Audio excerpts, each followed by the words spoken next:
Women that lean too far into their femininity are the most probable to be ghosted. Women must start owning the participation that they have in scenarios where they're even being ghosted. If you are continuously experiencing or at the hands of experiencing bad behavior from a man in which you are dealing with, dating, trying to get to know, and he is exemplifying characteristics that allude to you, he does not fit into the box that you would like him to, you have to take some accountability for that. Baby, let's talk about it. My name is FallonFavors. Thank you for joining me for another episode. So again, straight off the bat, I just want to say that us as women, we do have to start taking more accountability for our participation in scenarios with men that we are, experiencing behavior from them or energy from them that we don't really want or that we don't really like. I want to kind of give a disclaimer also and just, give some relatability in the fact that I know as women, we are emotionally based and sometimes we do put up with stuff that we shouldn't. Sometimes we do engage and interact in relationships that we know are not really fitting into the desires that we truly have for ourselves.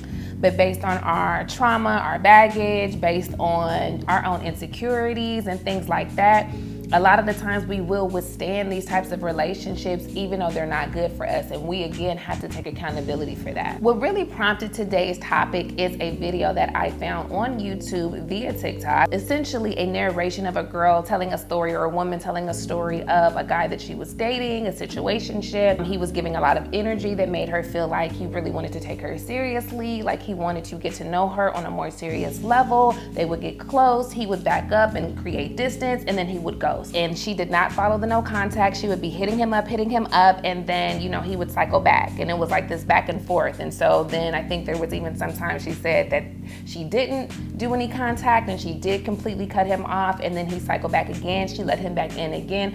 And it was just kind of this revolving door until she got so frustrated. She was kind of like, okay, well, what gives? The dating pool is trash. Men are trash. Why do I keep going through this, et cetera, et cetera. So again, based on what I just prefaced with as far as us needing to take more accountability for our participation, not once did I hear her acknowledge the fact that, maybe I gave him a little bit too much. Maybe I didn't use enough discernment in figuring out if he was really telling me the truth of his intention. Maybe I really didn't do enough vetting properly to ensure that what he was telling me was really true. Maybe I jumped the gun because I wanted this thing so bad. Maybe I am a little bit desperate for some attention or relationship. So there are some truths that we could stand to tell ourselves as women in a lot of these situations. And when women are telling their story and sharing their stories, which, are in safe spaces, unfortunately, sometimes I don't really hear the accountability piece, which is definitely problematic, but neither here nor there. What I really want to do is just quickly give you 5 tips, 5 ways to kind of set yourself in a space where you can kind of protect or prevent yourself from being ghosted. The first thing, ladies, that we have to do is set proper boundaries. We as women have a hard time saying, no, that doesn't work for me, not gonna happen, I'm uninterested, sorry, that's not gonna work, unfortunately, that doesn't fit into what I have going on right now, please, see the door. And maybe we were groomed to be that way. Maybe that's just who we naturally are. Biologically, there can be a lot of different ways we can kind of chop that up and look at it. Whatever the reason or whatever the case may be, whether it be on the positive or negative end of the spectrum, when it comes to dating, specifically in scenarios where you are not in a serious committed relationship with a man, his consideration should not be at the top of your priority list. What should be at the top of your priority list is considering what is best for you. And if what is best for you, someone that shows up consistently, that says what they mean, that gives you respect, that does not ghost you, that values your time, that does not play games, that is very straightforward and honest, transparent with you and shoots it and keeps it real, whether you agree with it or not, if he's not really giving that energy or whatever energy you feel like you require or that ties into what it is that you want ultimately out of a dating situation or a long-term relationship, there needs to be a boundary line set for that. You need to know what your non-negotiables are. And so often we're always worried about, well, what does he want? What does he think? Well, he did this and he did that. And he said that he wanted this, and he said that he was looking for. None of that matters. He could tell you that he is Michael Jackson and has been on the moon and physically moonwalked on the moon. He could say baloney, bullcrap, whatever he wants to say. Doesn't really matter. What is it that you want? What is it that you told yourself, that you've promised yourself that you would honor based on what it is that you want? What have you prayed to your higher source and your higher power for? If this person doesn't fit into that, there needs to be a hard lined boundary, not a lot of nuance, and you need to be able to stand firmly planted in the ground or on the ground in that regard. A lot of reasons why men walk over you and push you over is because you allow that, sweetheart. And as genuine and as sweet and as kind as you may be, you sometimes have to reserve that energy for someone that truly has earned that, okay? And no, you don't have to switch up who you are just for the benefit of someone else or based on someone else's lack of integrity, but there is a fine line there. And if you're talking about wanting to get what you want out of this relationship dynamic or dating dynamic, you got to set proper boundaries, period. The second one ties into the first one, which is putting yourself first. Continue to put yourself first. This means or can look like the day that you intend to want to spend time with this person. Let's say that you had something in mind, something came up and you got free tickets to go to a concert or something that you really, really wanted to do, and you hit this person up and you say, hey, I got these tickets to go to this concert. I would love for you to come with me. I think it's going to be so fun. Hey, sorry, can't. I'm unavailable. I'm doing this. I'm doing that, you know? And especially if they're not really given a lot of that energy where it feels like they want to explain, because one of the things that the girl said in the video was that the guy was saying, hey, you're moving too fast. You're asking me too many questions. It's getting a little bit too serious. So not a problem. When that resistance comes into play, you need to be able to note that, recognize that for what it is, and then move accordingly. So if he's saying, hey, I'm busy, I really don't want you asking me things that's that personal, as far as going out to a concert that's a little bit, you know, couple-like, and maybe that's a little too intimate, I don't really want to go there, or maybe I'm busy, maybe you should let me call you. Whatever energy you picking up on, a lot of the times, not all, but a lot of the times that energy is accurate. So if he's meeting you with that resistance, you can kind of tell in his tone and what have you. It's not a problem. You've offered to see if he wanted to come. He doesn't want to come, no problem. Putting yourself first looks like when he circles back now and wants to spend time with you, you need to be busy. Okay, and the way that you end up working this out, so that way you don't seem like you're intentionally trying to box him out or play tit for tat, you need to really genuinely be busy with things to do. You need to be into your work. You need to be into your self-discipline practices. You need to be into your self-care practices. You need to be spending time with family, friends, devoting yourself to a just cause. You need to be doing something on the positive end, working out, creating something, birthing something. So that way when he calls, more than likely you're genuinely going to be busy. Okay, and putting yourself first means this is not going to be whatever is convenient for you. This is also going to be about what's convenient for me. And unfortunately, I'm unavailable that day. And if you want to call it playing games, call it playing games. It really doesn't even matter. You know, whoever wants to say that, you know, that she's coaching people to play games, certain scenarios calls for certain boundaries, and really it kind of, all of these things are going to tie in together, ladies, but you want to set the proper boundaries and you want to put yourself first. You are not an afterthought. You are a priority. And if you want to be treated as a priority, those boundaries must be in place and you have to be able to put yourself first. The next one is very, very integral. I really want you guys to hear me on this. And this is essentially honing in on discipline.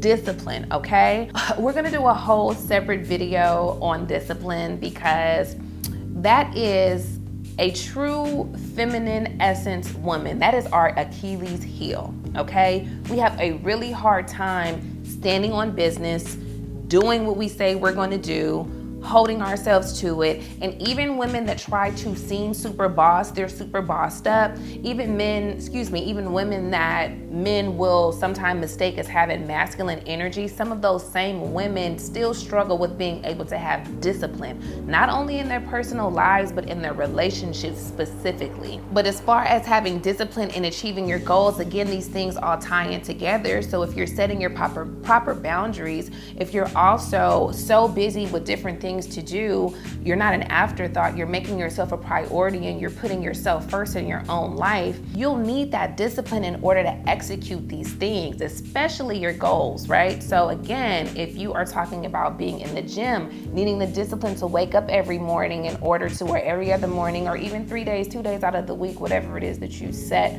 for yourself, you need the discipline to get up and do that, to work on that project, to finish that book, to write that proposal, to send in that, college application, or just to further push you in a more positive direction to do something positive, something that is going to yield positive results for you. You're going to need discipline for that.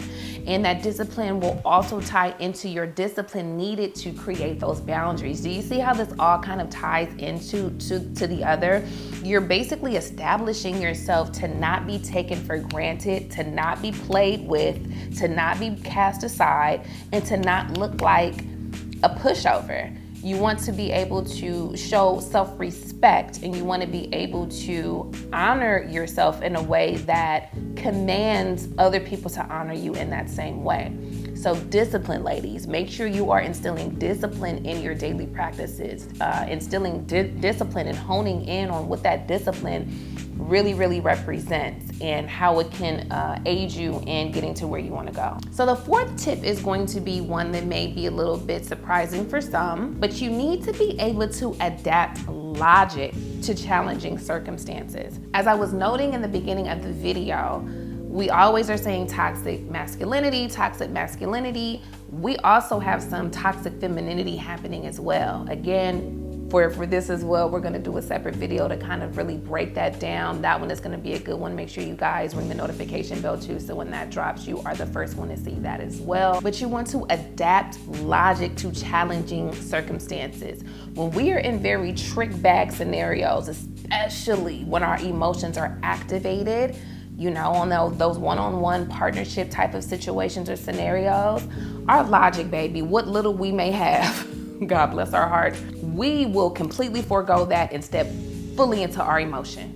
Okay? And we feel sometimes, because of our arrogance, ladies, we do have somewhat of an ego at times. And sometimes we feel like we may be operating out of our logic when really we are operating out of more of our emotion. The logical place of mind or state of mind that maybe this woman would have had she really been standing firmly in the balance of who she is as a woman, she would have been able to gather that although this man is showing interest in her because she is beautiful, because she is talented, vivacious, high-spirited, whatever her positive qualities are that drew him to her, she's going to understand that those things still exist and that he really wanted her based on those things. But she's also going to have the logical mindset to also say, you know what, I may have given in to his advances a little bit early, based on me really, really, really wanting some companionship and wanting to give somebody an honest shot. Maybe I really didn't use my discernment. It wasn't as attuned as it needed to be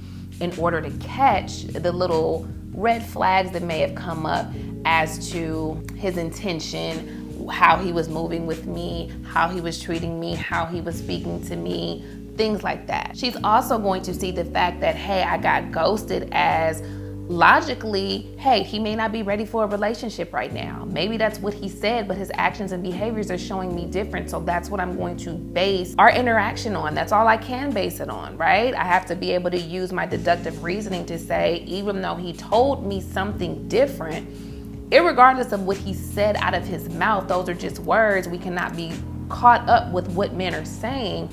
But in the way that he is showing up consistently, if I'm seeing this energy and he's showing me that he's gonna, because I can understand if this happened maybe one time and he comes back and he says, I really am not ready for a relationship. I'm really struggling to find the balance in my life and, where I fit in with the relationship, whatever they say when they come back. You can give somebody some grace that first go round, right? But the second, the third, the fourth, and again, I want it to be very clear that this is not a judgment conversation, baby. I have been through a lot of the same things, okay? I think we all have. And so when you constantly let a man cycle back, and you don't have any boundaries set up after the second, third, fourth, fifth, sixth time, who was culpable and who was responsible? Right? How much logic are you really using to assess the situation?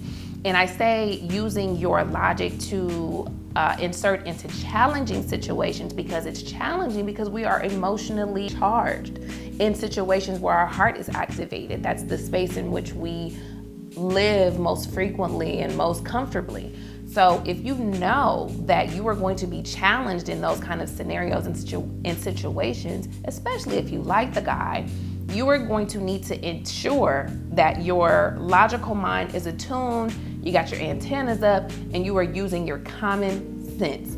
If a man is ghosting you, more than likely, I would say there's about a 97% chance that he doesn't want you in the way that you may want him to. Okay? He may not value you in the way that you may want him to, based on whatever. That's not really your job to figure out and derive why. If you're an investigator, go ahead with your bad self. If you want to go ahead and figure that out for your thesis or your own personal study, but it really doesn't serve you to be so consumed with the whys. It's really more concerning and relative to you to figure out the what and recognizing the what and then moving based on that. And the last tip I'm going to give you, ladies, the fifth tip is going to be assert yourself when you feel disrespected. Okay? Now this is a fine line. Again, everything that we're talking about ties into the other. So while we are asserting ourselves, right, to ensure that we are commanding, not demanding, but commanding respect, there is a certain way that we want to be able to do that. If we are emotionally regulated, if we are balanced in our masculine and our feminine energy, we don't necessarily have to fly off of the deep end into our emotions and have a crying spell. We're calling this man 11 times, to try to get him to understand and hear us out so we can vent our emotions to him. We're not being irrational. We're not keying cars. We're not popping up. We're not doing a lot of the things that, again, so many of us have done throughout our lifetimes because we are emotionally unhinged. We also don't want to lean too far into the masculine, where we are now angry and we want to challenge this man. A lot of us ladies, we get very angry and upset, and depending on our background and where we come from and issues that we have maybe endured, sometimes we get really toxic in the way that we handle men, and we want to buck up on them like we're a man. We want to curse them out. We want to physically attack them. We want to, pop up to their jobs or embarrass them in public settings and things like that, and really challenge their masculinity in those spaces because we're hurt or we feel disrespected. We don't want to do any of that. We want to stay balanced enough to be able to remain classy, to remain intact, composed, gathered together. And we also want to assert our boundaries and assert ourselves when we do feel disrespected. So going back to the earlier example, right? So you have the 2 concert tickets, he's not available, fine, not a problem. He circles back and says that, hey, he wants to do something with you, you're not available, fine. You guys go on and maybe you guys are able to get together sometime after that. Or even if we want to, before we even make it too complicated, the scenario that I just brought in with the girl and the guy that kept ghosting her. Once he did that for the second time, let's even say the third, I'm trying to give y'all some leeway here because we should know better. But again, I'm trying not to be judgy. I'm trying not to be, because, as ladies, when we have in our mind, we want to do something, we want to go for it. I just want to give him a chance. I know that he really didn't mean that. No, because he told me, and I know. So let's give him the third time. The third time he ghosts you again. What are you going to do? How are you going to handle that? That needs to be the time that you assert yourself by letting him know and communicating, right? Because let's say he ghosts you for that third time and then he comes back, because typically they always do, right? So when he does cycle back, and he even did in the story that she was illustrating and sharing, when he came back that fourth time, she needed to say, hey, give me a call when you have a chance. Pull up on me when you have a moment. Maybe even think that give him the inclination that everything was going to be cool. You know what? This is so out of my character to even be dealing with somebody like this in this way. I do have to take accountability for the fact that I have participated in allowing you to treat me this way. And that's not on you, that's on me. There's some things I need to be able to evaluate in how I'm moving and operating. And that again has nothing to do with you. So I don't fault you for that. So please excuse me if it's coming off that way. But I really want to let you know that, I do not want you coming by my house. I do not want you calling me. I do not want you contacting me in any way, shape, or form because you have not shown me that you are deserving and worthy of being in my presence in that capacity. You haven't shown up as a friend. You haven't shown up as something more than a friend, somebody that genuinely cares about me. So there's really no point of you really being in my space at this particular moment in time until maybe we cross that road again and maybe you're in a different space and I'm in a different space. But I'd like you to go ahead and leave, or I'm gonna go ahead and leave. And please do not contact me. I hope that we can, still remain amicable. And that's pretty much it. So God bless. That is setting boundaries, honoring yourself, putting yourself first, honing in on your discipline, adapting your logic to this challenging circumstance, and asserting yourself properly because you have been disrespected. Once you do all of this, now it's time to stand on it. And that's another place where a lot of us get really, really tripped up. You gotta be able to stand on this. You have to be able to do that no contact thing that a lot of people are talking about, which again, kind of just means you don't call this person, you don't reach out, you don't allow them to reach out to you, and you have to really stand firmly planted. A lot of time we get uneasy because we feel like, well, what if he doesn't? Which we shouldn't really care, but a lot of us do because we are emotionally charged. But we have to not give into that, and we have to stand on what we say and stand on business, because if we do not, the alternative is we now fit into the box of basically the majority of all women. Nothing makes us stand out, nothing makes us different. And outside of that, we will continually be treated in a subpar way.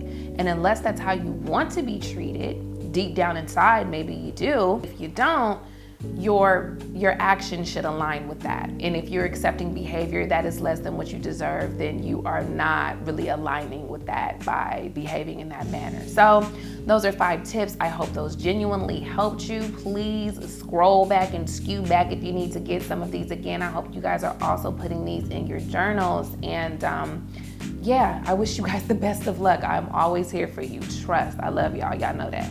Okay, you guys, thank you for joining me for another video today. I appreciate and love you guys so much. We are at the 9,000 subbies now. I told you I want to get to at least 10 very quickly. Can we hurry up and make that happen? It shouldn't take that long. Make sure to like, you guys, subscribe, share, all of those things. Ring the notification bell. If this resonated with you, please let me know in the comments, you guys. What tips really resonated with you? Have you been ghosted? Why do you think men ghost? We can kind of have that community and have that conversation too. Why is the ghosting even happening, period, on their end? But in this video, again, we wanted to just talk about that accountability piece and having more of a place of power to exist in when we're dealing with those situations of being ghosted. So again, love you guys. I will see you next week. Peace.